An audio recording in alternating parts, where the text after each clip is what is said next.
Buenos días, Presidenta. Un poco más de tiempo en el Gabinete de Seguridad porque viene el fin de semana y luego, como vamos a Brasil, pues entonces regresaré hasta el martes y hasta el miércoles vamos a tener Gabinete de Seguridad, entonces aprovechamos para platicar varios temas. Bueno, hoy vamos a hablar de mujeres, de los derechos humanos de las mujeres. Está Citlali, secretaria de las Mujeres. Invitamos a la senadora Malu Mitchell, que está aquí con nosotros, que fue autora y correctora de una buena parte de la iniciativa por su experiencia tan importante en este tema. A Anaís Burgos, que es diputada federal, que también es presidenta de la comisión y nos ayudó mucho. Y por supuesto está Ernestina Godoy, porque hoy vamos a firmar el decreto constitucional para la igualdad sustantiva de las mujeres. Y nos acompaña Bulmaro Juárez para cerrar la mañanera del día de hoy sobre el tema de Suave Patria. Bueno, iniciamos con Citla. Adelante. Gracias, buen día a todas, a todos, Presidenta. Pues recordar un poco que el 3 de octubre en esta mañanera la Presidenta presentó una serie de reformas a la Constitución, y por supuesto también leyes secundarias en materia de igualdad sustantiva y combate a las violencias hacia las mujeres. Entonces, pues les traje un resumen para recordar en qué consiste. Por supuesto ya se aprobaron.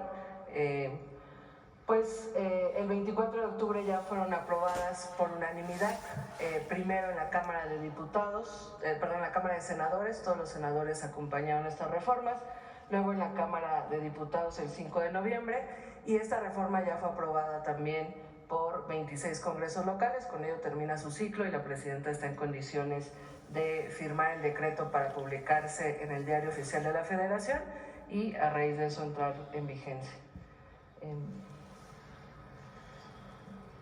Bueno, son 7 modificaciones, son modificaciones a 7 artículos constitucionales. ¿En qué consisten? En igualdad sustantiva, que digamos se garantiza en la Constitución la igualdad en el acceso de derechos y oportunidades para todas las mujeres, en el derecho a vivir una vida libre de violencias, que instala, digamos, en la Constitución deberes reforzados del Estado mexicano para garantizar este combate contra las violencias hacia las mujeres, niñas, niños y adolescentes. Se establece la perspectiva de género tanto en materia de seguridad pública como para las y los juzgadores, y también, se faculta que la autoridad federal, muchas veces en materia de delitos, hay delitos de fuero común, a veces en algunas entidades federativas se desentienden y para las mujeres es complicado poder acceder a la justicia, entonces se faculta a autoridades federales para conocer tanto medidas de protección para las mujeres como para conocer o observar delitos del fuero común. Y se establece también la obligatoriedad de las entidades federativas especializadas en delitos, que se establezcan fiscalías especializadas en delitos de violencia hacia las mujeres, y se amplía la paridad ya no solo a nivel federal, también en gobiernos estatales y en gobiernos municipales, en todas los órdenes de la administración pública. Y finalmente pues también la erradicación de la brecha salarial, que se establece ya también en esta reforma constitucional. Adelante. Es el artículo 4, ahí se establece la igualdad sustantiva, que es la igualdad en el acceso a derechos y oportunidades. Se garantiza también en la Constitución, como lo he resumido anteriormente, una vida libre de violencias, y se establecen estos deberes reforzados del Estado mexicano, que es reconocer que las mujeres históricamente hemos estado con mayor exclusión y violencias, y el Estado mexicano lo reconoce y refuerza el combate hacia las violencias a las mujeres. Adelante. El artículo 21 y 73, donde se establece esta perspectiva de género en materia de seguridad pública y de juzgadores. Adelante. El artículo 116 y 122, donde se establece la obligatoriedad de las fiscalías especializadas para las entidades federativas. Por supuesto, estas reformas constitucionales lo que implicará es que se aprueben otras leyes secundarias y que también en los congresos locales se legisle en consonancia. Adelante. El artículo 41, donde pues se profundiza este principio constitucional paritario. Insisto, pues es ya una obligación a partir de que entre el vigor de estas reformas, la paridad en el gobierno federal, estatal, pero también municipal. Siguiente. El artículo 123, en igualdad salarial, se prohíbe la brecha salarial por razones de género, en esta lógica de a trabajo igual, salario igual, y eso provocará también reformas en la materia. Y, sí, adelante. Y bueno, finalmente, Presidenta, y a todas y a todos los mexicanos y mexicanas, estas reformas son históricas y nos atrevemos a decir sin temor a equivocarnos que son pues un avance que se consagren en la Constitución. Es un avance y un ejemplo de vanguardia a nivel regional y global, y por supuesto establece y fortalece este compromiso que el Gobierno de México tiene con todas las mujeres. Me parece que esto... Sí, los cuento, Presidenta. Malú.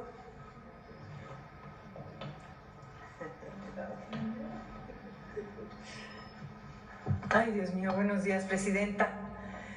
Ay, estamos muy emocionadas para nosotras, para las feministas insistencialistas, con esta gran prueba que tenemos en este país. Es un anhelo hecho realidad. Muchos años de empujar una agenda feminista, una agenda que contemplara la igualdad sustantiva, que no es lo mismo que la igualdad formal, la que está en la ley nada más, está plasmada en la ley, pero cuando las circunstancias, las condiciones que rodean a las mujeres aseguran la igualdad y no discriminación y la igualdad de oportunidades, estamos hablando de otra situación para las mujeres, para las niñas, para las adolescentes.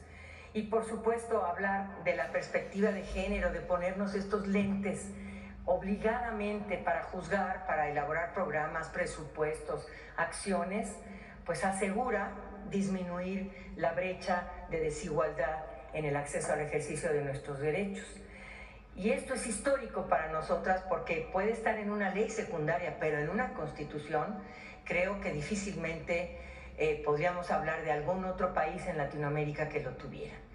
Estamos ya trabajando, por supuesto, en las leyes secundarias, en donde aseguraremos que las fiscalías especializadas, que la igualdad sustantiva esté en la Ley General de Acceso a una Vida Libre de Violencia, en la Ley de Igualdad, asegurando los nuevos conceptos que tenemos que integrar para que las mujeres accedan a una vida libre de violencias.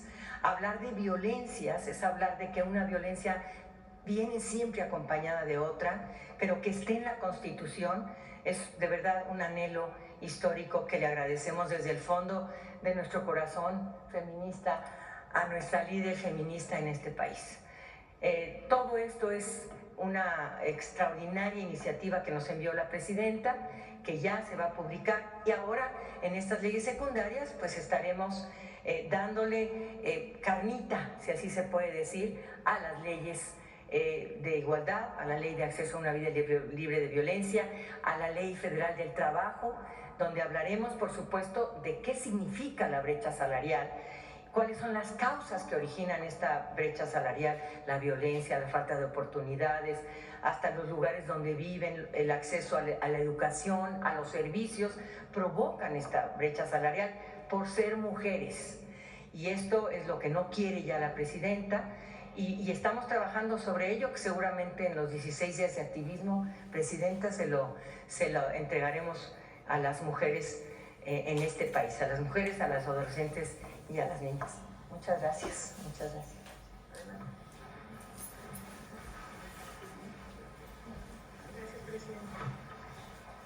Con su permiso, Presidenta, es un honor estar aquí. Yo quiero decirles a todas y a todos que en el Congreso de la Unión, las 251 diputadas caminamos juntas abrazando esta iniciativa de nuestra Presidenta y le agradecemos por presentarla, por recoger el sentir de las mujeres en este país. Esta iniciativa sin duda recoge las necesidades, las luchas históricas, como lo decía la senadora Malú, pero ahora le da a las niñas y a las adolescentes la oportunidad de saber que en su Constitución el Estado va a garantizar su protección. Eso es un gran avance, porque tal vez muchas de las que estamos aquí no nos sentimos protegidas por el Estado. Y hoy, al tener a nuestra Presidenta, es garantizarle a las niñas un presente y un futuro distinto. Decirle a la Presidenta, a la consejera jurídica, a mis compañeras, que desde el Congreso de la Unión y de la mano con la senadora Malú Micher, estamos trabajando ya, llevamos días muy pesados para sacar las leyes secundarias y vamos a seguir trabajando para garantizar también que la nueva Secretaría de las Mujeres tenga todo lo que debe garantizar para que las mujeres, niñas y adolescentes de este país no vivan con violencias. Presidenta, pues un saludo de mi coordinador, el doctor Ricardo Monreal, de todas mis compañeras, compañeros, y sigamos haciendo historia porque las niñas y adolescentes de este país merecen un presente y un futuro mejor. Muchas gracias, Presidenta. Acompáñenme a la firma.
Pues es un día histórico, hoy se publica este decreto y lo resumiría diciendo: las mujeres ya estamos en la Constitución.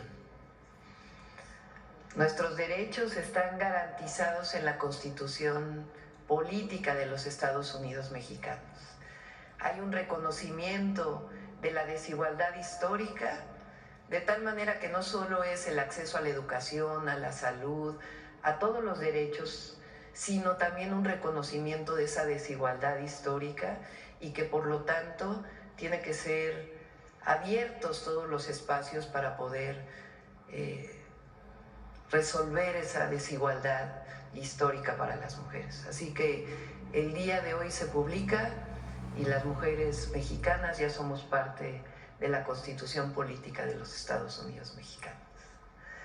Adelante, vamos con las preguntas. Pero vamos por acá primero. Ahora me bajaron mucho Buenos días, Presidenta. Cristian Galarza, de noticiasdefrente.com. Mi primera pregunta sería, sobre la contaminación en el norte del país.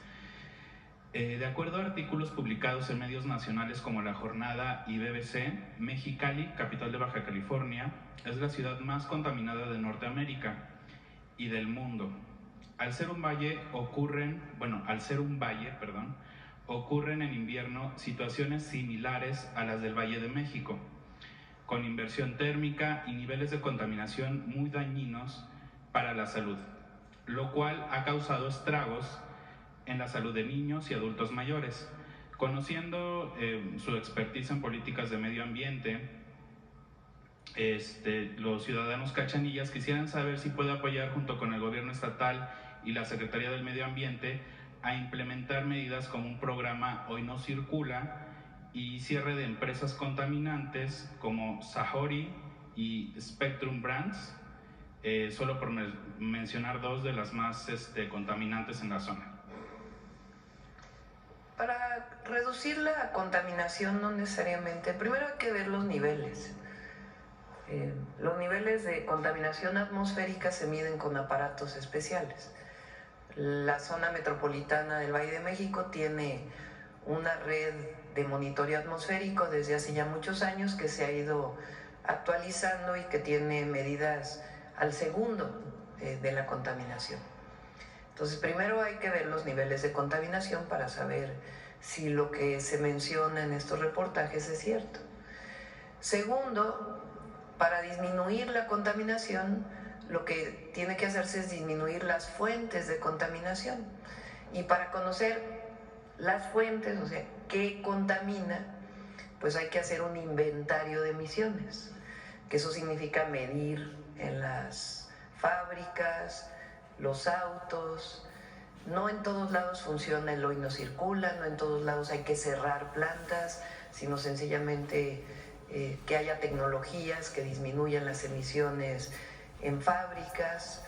Entonces lo que tiene pensado la secretaria Alicia Bárcenas es, en particular en Monterrey, los niveles de contaminación y a partir de ahí, con el inventario de emisiones, qué medidas hay que tomar para reducirlas. Muchas gracias. Mi segunda pregunta, Presidenta. El programa Salud Casa por Casa que se ha presentado aquí, quisiéramos saber si se podría extender a las personas que viven con VIH, sobre todo para evitar que intermediarios lucren política y económicamente con la distribución del medicamento que es gratuito. Se lo comento porque en la Clínica Condesa, durante la administración de Andrea González Rodríguez, que me parece que acá recientemente presentó su renuncia, ella tenía convenios de naturaleza pues no muy clara con algunos grupos de la sociedad civil que de alguna manera durante las campañas políticas participaron con otros grupos políticos, digamos, pues para hacer este tipo de narrativas del desabasto de medicamentos del VIH y pues lucrar políticamente con la causa. Conozco a Andrea González porque estuvimos juntas en el movimiento estudiantil del Consejo Estudiantil Universitario. Ella era estudiante de Prepa 4, yo estudiante de la Facultad de Ciencias. Trabajó conmigo muchos años, no sé si todavía siga en la Clínica Condesa, y puedo decir que es una mujer honesta, muy dedicada a su trabajo. Entonces no sé en particular a qué te refieras con esto que planteas, pero ella realmente es una mujer muy profesional. Se ha dedicado a este tema y a otros de manera honesta, desarrollando su trabajo.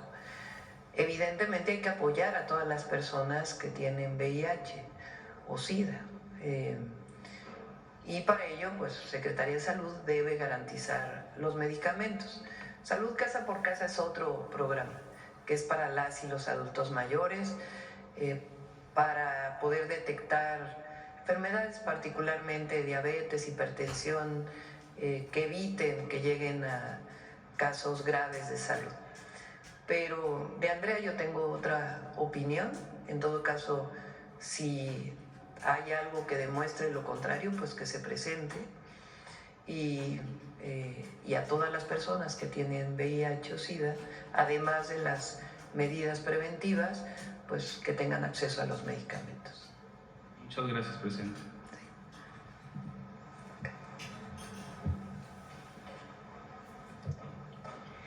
Presidenta, muy buenos días. Yaret Arciniega, de Revista Fortuna. Hoy se presenta el paquete económico para 2025 para su primer año de gobierno y ayer la calificadora de riesgos Moody's decidió degradar la perspectiva para la deuda soberana de nuestro país de estable a negativa. pero reafirmó la calificación, lo que refleja solidez de la posición crediticia de México, es decir, que considera que nuestro país seguirá cumpliendo a sus compromisos.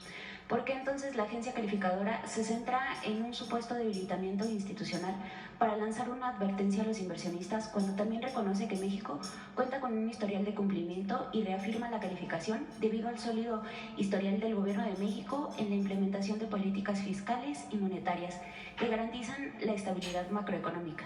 Por cierto, Presidenta, no es la primera vez que Moody's, realiza cambios en su evaluación para México sin tomar en cuenta información clave sobre el cumplimiento de los compromisos con los inversionistas.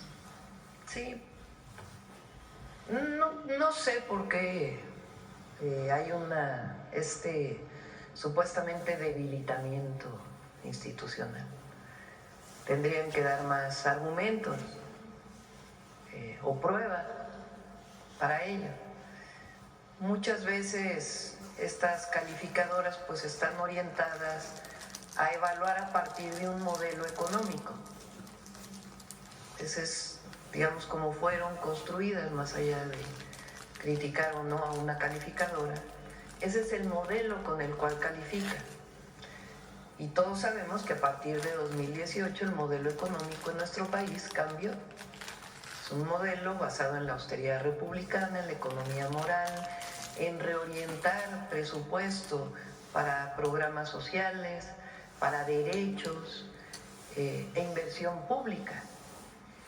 Entonces muchas veces estas evaluaciones tienen este sesgo original. Entonces habría que preguntar por qué piensan que hay un debilitamiento institucional. De todas maneras, como bien dices, la calificación no cambia. A todos los inversionistas estamos haciendo un trabajo muy importante con el secretario de Economía, el secretario de Hacienda, todo el gabinete económico. Hay muchísimas inversiones para México en el 2025, hay un portafolio de inversiones, se está trabajando con empresarios, empresarias mexicanas, de Estados Unidos particularmente, para seguir aumentando estas inversiones en nuestro país. Y como saben, las inversiones para nosotros tienen que generar no solo el número de inversión extranjera directa, sino bienestar para las y los mexicanos. Entonces, ese es por un lado. Por otro lado, se presenta hoy el paquete económico, está por presentarlo el secretario Rogelio Ramírez de la O. Es un paquete muy sólido, vienen cambios importantes en la manera de distribución del presupuesto, se reduce el déficit y eso implica también un esfuerzo mayor de todo el gobierno de austeridad republicana. Eso no implica afectar la operación del país, ni mucho menos, ni del gobierno, pero sí algunos ajustes. Obviamente se garantizan los programas de bienestar, inversiones públicas y se hace una reorientación. Y al fortalecer Pemex también, y Comisión Federal de Electricidad tiene buenas finanzas, al fortalecer Pemex pues también vamos a fortalecer toda la economía del país. La economía de México está sólida, está fuerte y vamos a salir adelante el próximo año. Y también en su comparecencia con legisladores, el secretario de Hacienda, Rogelio Ramírez de la O, aseguró que la presidencia de la República que usted encabeza está consciente de cuál es la realidad de los recursos con los que cuenta el presupuesto y que las necesidades son muchas. Textualmente, el secretario Rogelio Ramírez de la O dijo cuando se le preguntó sobre la necesidad de una reforma fiscal: tengo que darle a ella, a la presidenta Sheinbaum, la prioridad de que lo anuncie en el momento que lo considere oportuno. Pero lo que les puedo asegurar es que hay conciencia. ¿Qué nos podría comentar, Presidenta, sobre una posible reforma fiscal? Este año hay algunos ajustes en la miscelánea menores y el próximo año nos vamos a dedicar todavía más, lo dije en la campaña, a fortalecer la recaudación de aduanas, a disminuir los trámites en el SAT para aumentar la recaudación, en el fortalecimiento de la recaudación, en evitar la evasión, que todavía con todo y lo que hizo el presidente López Obrador hay todavía evasión fiscal. Ahora queda en la Constitución las facturas falsas como prisión preventiva oficiosa, y vamos a dedicar un esfuerzo muy importante a ello porque todavía está lamentablemente este tema. Entonces vamos a trabajar en ello y en el transcurso del año, en todo caso revisar, porque también se revisa con los distintos sectores del país, como por ejemplo ahora el aumento al salario mínimo viene también por consenso, ya lo anunciaremos en su momento, pero igual si son necesarias reformas adicionales, pues lo estaremos trabajando a lo largo del próximo año, pero todavía yo creo, es más, lo hemos estudiado ya por varios meses, hay muchas oportunidades de recaudación sin necesidad de una reforma fiscal profunda. Y por último, ¿qué podemos esperar este año del Sistema Nacional de Cuidados? ¿Sabemos cuánto se destinará de presupuesto para impulsarlo? Porque se ha calculado que cada peso que se invierta en el sistema se traducirá en un crecimiento para el PIB. Estamos trabajando, como lo prometí en los 100 puntos, en los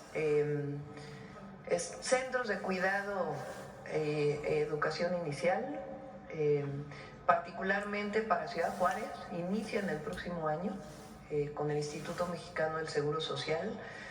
Desde mi punto de vista también hay una deuda histórica con las mujeres que trabajan en la maquila. Entonces estamos trabajando en los centros de cuidado para la primera infancia en Ciudad Juárez. Una vez que inicie ese programa nos vamos a otras zonas del país. Y por otro lado, estamos trabajando en la articulación del Sistema Nacional de Cuidados. ¿Qué quiere decir el Sistema Nacional de Cuidados? Y si no me corrige aquí Malú y mis compañeras que llevan mucho tiempo en estos temas, normalmente las mujeres nos dedicamos a los cuidados. En esta idea de que en la pareja, quien se dedica a cuidar a los niños, a las niñas, a una persona enferma, a una persona mayor, debe ser la mujer. Nosotros no creemos que el debe sea correcto.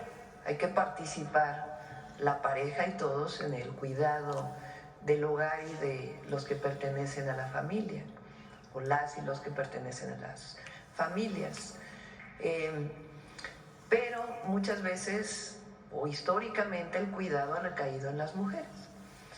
Entonces el Estado debe proporcionar las condiciones para que las mujeres puedan dedicarse a otras tareas si así lo desean y que puedan dejar a sus hijos en un lugar donde estén bien cuidados, o a un enfermo o una enferma en un lugar y que no recaiga el cuidado en la mujer. Hay muchas cosas que ya se hacen en el país relacionadas con los cuidados.